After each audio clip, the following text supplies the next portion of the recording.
ایک نوجوان تھا، اپنی ماں کو یتیم خانے چھوڑ آیا، ساتھ میں انتظامیہ کو اپنا نمبر بھی لکھ کے دے آیا کہ جب میری ماں مرنے پہ آئے تو مجھے اطلاع کر دینا، میں نے اپنی ماں کی تدفین اپنے شہر میں ہی، اپنی بستی میں ہی کرنی ہے۔ اللہ اکبر۔ ماں کا جب وقت آخر آیا تو انتظامیہ نے فون کیا، نوجوان میاں آ اپنی ماں کو اٹھا کے لے جا، ماں کا وقت آخر آ گیا ہے، تو نے کہا تھا میں نے اپنی ماں کی تدفین اپنے شہر میں ہی کرنی ہے۔ تو نوجوان آیا، اس نے اپنی ماں کو اٹھایا، اللہ اکبر، لے کر جا ہی رہا تھا تو ماں بول پڑی، کہنے لگی بیٹا میری آخر میں ایک خواہش ہے، یہ پوری کر دینا۔ بیٹے نے کہا جی جی اماں جی بولیے۔ کہنے لگا بیٹا یہ جو یتیم خانہ ہے نا، جس کے اندر میں نے کافی دن گزارے ہیں، یتیم خانے کے کچھ پنکھے خراب ہیں جو چلتے نہیں، ہوا نہیں دیتے، پنکھے خراب ہیں، اگر ہو سکے تو میرے مرنے کے بعد یہ پنکھے صحیح کرا دینا۔ بیٹے نے کہا اماں جی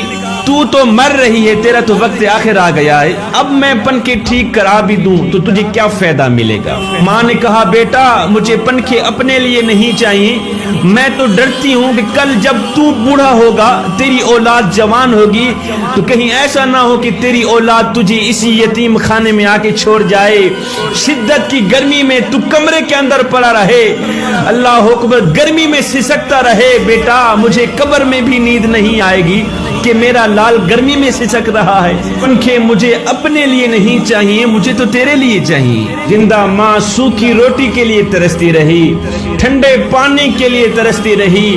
آج جب مری ہے تو نمبردار بیٹے نے آرڈر دے دیا ہے کہ میری ماں کی کلخانی پر کم از کم 50 دیگیں پکنی چاہیے، اور نادان کاش کہ اپنی زندہ ماں کے منہ میں روٹی کا ٹکڑا ڈال دیتا،